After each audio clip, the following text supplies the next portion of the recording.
Hello everyone, today I'll show you how to add or show a fillable PDF from checkbox border. See this checkbox and this checkbox there is no border and this checkbox has border. I'll make this one as border checkbox.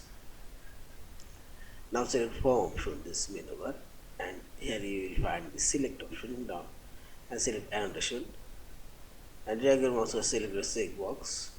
Now click right button and select properties dialog box and properties dialog box go appearance option and here you will find this border color. So select here and select any kind of border color and border thickness,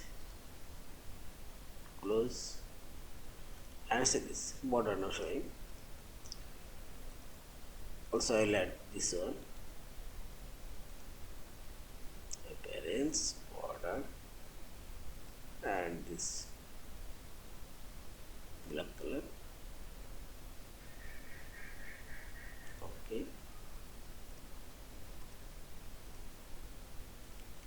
see this border now showing. In this way you can add border to your checkbox in fillable PDF form.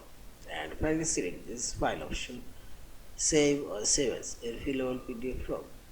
Thank you for watching. Please subscribe, like, share and comments.